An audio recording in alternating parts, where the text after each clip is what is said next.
What do you all need to know? The Nine of Swords. So the first card that we get in here is Nine of Swords. Yeah, definitely need to stop and slow down for a second and really think about what's actually really bugging you.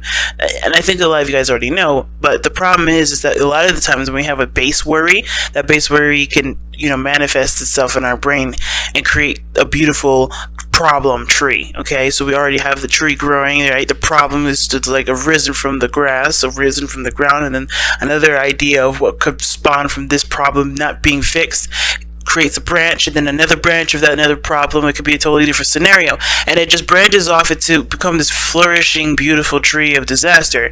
Now, the thing is that we don't want to get to this point, because I think the Nine of Swords would indicate here that you guys are under a lot of stress. You guys are not sleeping very well because that stress is keeping you up at night, and you haven't taken the time out to, to step back and rest and think things through. You have a powerful mind, Gemini, and you can use it for good. Right now, you're using it in a way that isn't benefiting you. Or for some of you guys, you're aware that your mind or your thoughts are being your enemy. You don't have to let it be your enemy. You can work together with it. You don't ever have to let your brain be a separate entity of yourself. So this is this is the biggest thing I'm seeing here for a lot of you guys. Is the stress is becoming to be too much. All right. Oh, we have a card that's upright already. High Priestess. Okay. Secrets.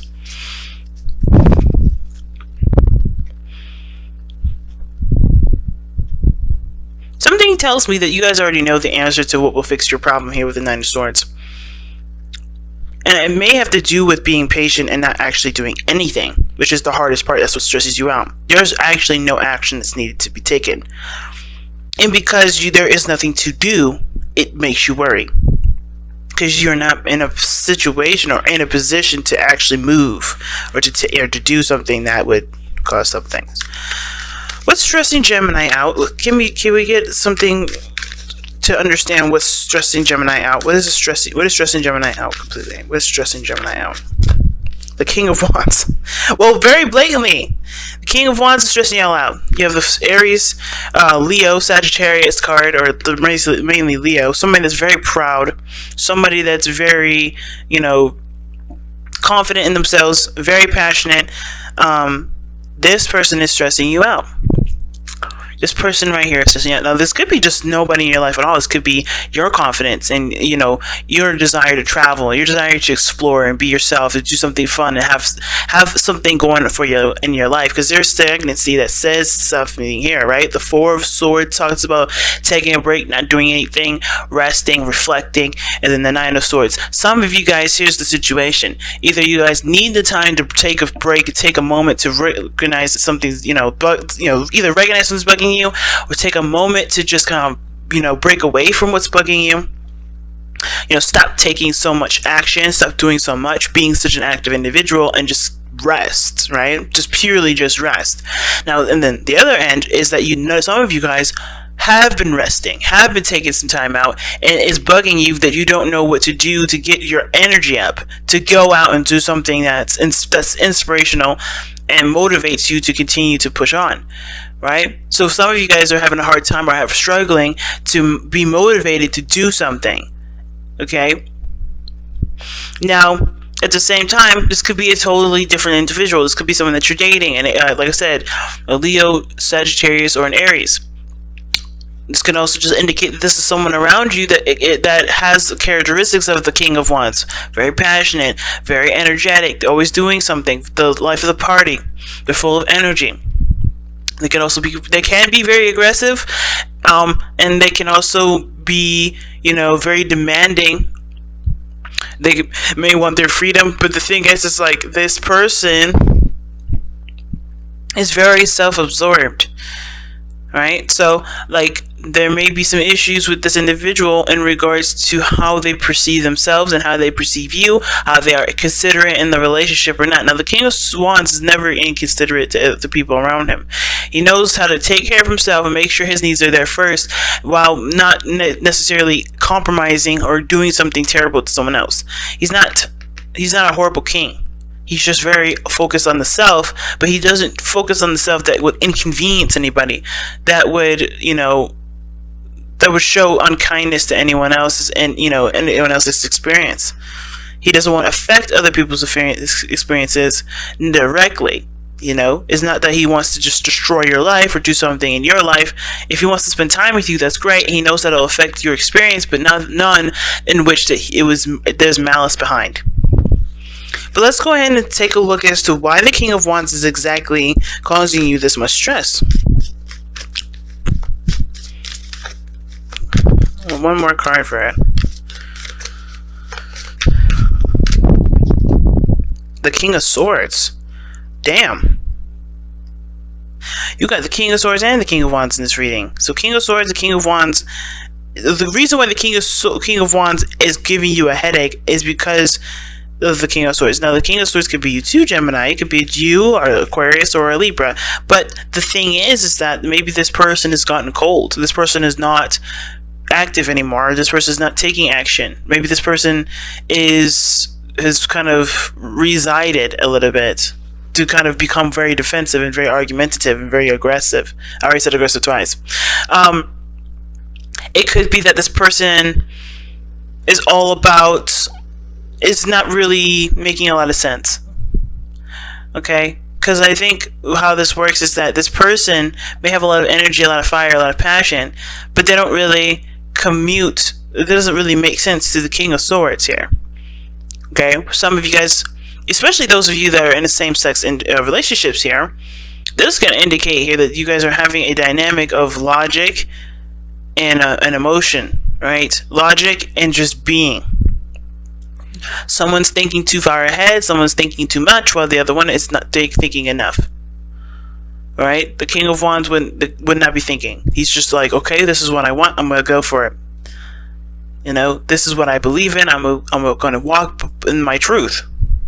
Not just talk about it and discuss it and hash it out, and he's going to walk the talk. The King of Wands walks the talk. The King of Swords, he walks the talk too, in a sense, but he'll always have that debate. He'll always communicate. He'll always think it through.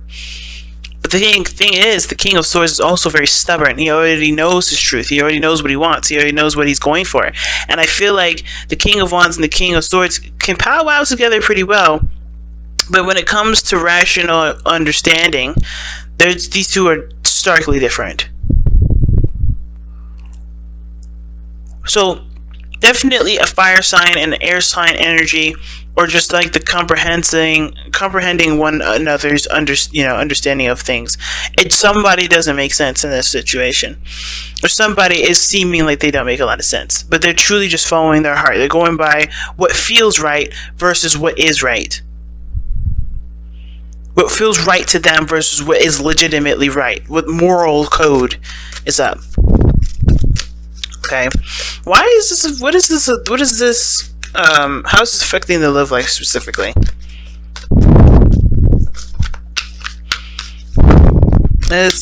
Honestly, I want to actually know, what are the disagreements between the King of Wands and the King of Swords? What is the disagreement between the King of Wands and the King of Swords? I don't know why I think disagreement, but I feel like it's disagreement here. Because if there was no conflict, then you wouldn't be stressed. So, what is the disagreement? What is the conflict between the King of Wands and the King of Swords? What is the conflict between the King of Wands and the King of Swords? What's the conflict? Oh wow, committing to love. The Ace of Cups. And the Hierophant. Wow. Commitment to love. Commitment to emotional growth. Commitment to spiritual growth. Or a change in the way someone achieves emotional growth. It's interesting because I did a reading for a client, and the person was a Gemini, and they were in a same-sex relationship as well. But the problem that person was having was that they had been in a relationship prior that was very difficult for them to see any sort of potential, relationship with someone else if it wasn't already established to be stable, committed, and so forth. If some of you guys are having an issue coming outside of your comfort zone and dating somebody new, this person may be coming in, this King of Wands may be coming in to show you that the situation is not about rational thinking. It's about going for what you feel is right. And a lot of times you're not going to have a certain situation just play out in the way you want it to. And it's not necessarily about what you want. It's more of like, is it possible? And a lot of times, especially with the individual I was reading for, it wasn't possible for that person to expect a committed relationship from the person the second they started dating. That was unrealistic. So the situation here is showing me is like some of you guys may be aware that what you guys have to do to have a beautiful relationship with somebody is to be yourself and to let time pass and let time just be, to grow that relationship. Real roots to put down in the relationship instead of just saying, okay, I'm not going to be with you unless you're really looking for a serious relationship. You don't know what you want from this person until you know who this person is. You got to give this person a chance. Believe it or not, like wands, fire, and air energy go along very well together, but you won't know how well it goes together until you spend the time to figure that out, which is why the Hierophant and the Ace of Cups is here. This is a growing process. This is about connecting with your emotions. I think for some of you guys, you've been detached from your emotions for a long time because it's been very painful to deal with or to remember or to even, have anything to do with love because of your past experience.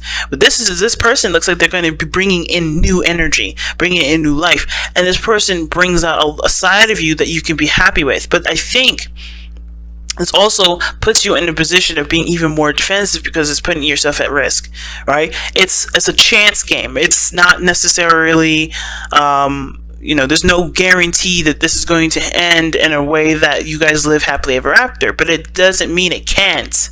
Just because there isn't a sign of it now. It takes growth, it takes time, it takes patience for it to grow out. And I see this in this relationship, I see this reading. You have to be yourself. You have to look and see who you are through this person, and you have to understand and see who this person is for you in this relationship before you can decide, is this the path that I want to go down? Is this person someone I want to live with for the rest of my life? Is this someone I want to marry? Is this someone I want to have kids with? Is this someone I want to live the rest of my life with? Period.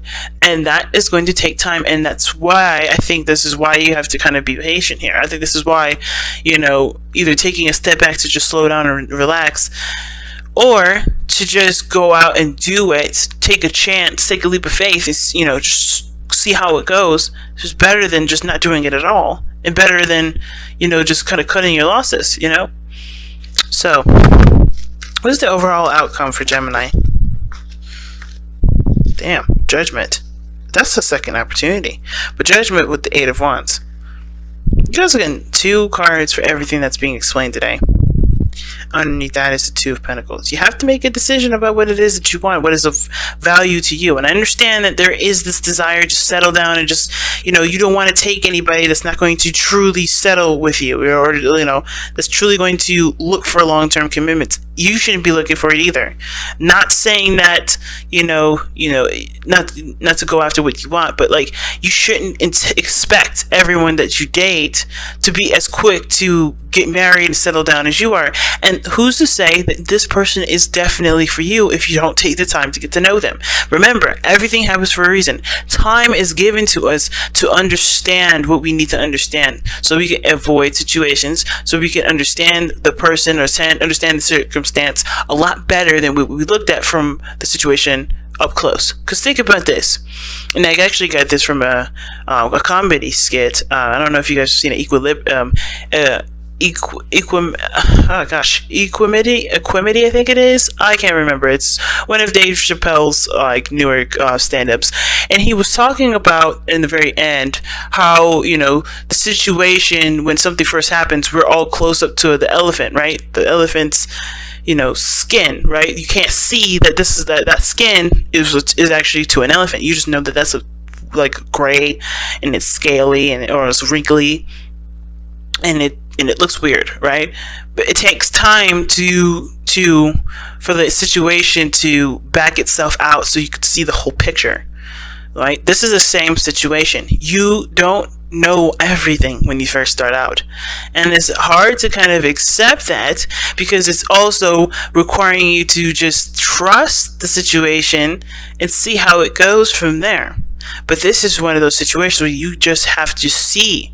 The situation is way too close up to your face right now to identify if it's an elephant or if it's a rhino, right? You don't know.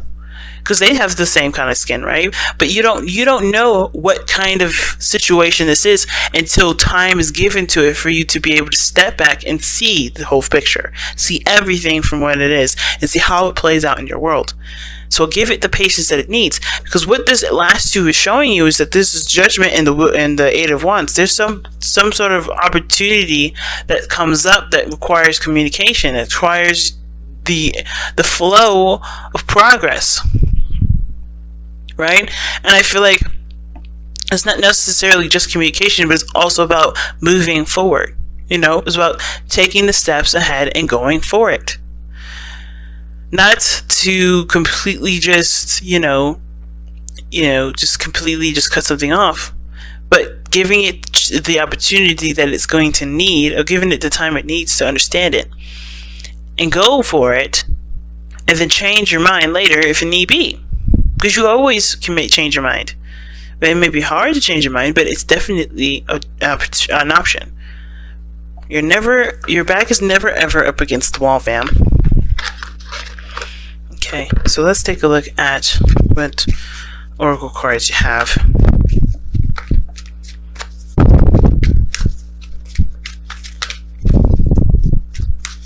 Alright, so what does Gemini need to hear from Messenger Oracle? What does Gemini need to hear from Messenger Oracle? What does Gemini need to hear from the Messenger Oracle? What does Gemini need to hear from the Messenger Oracle? What does Gemini need to hear from the Messenger Oracle? Heed the messengers.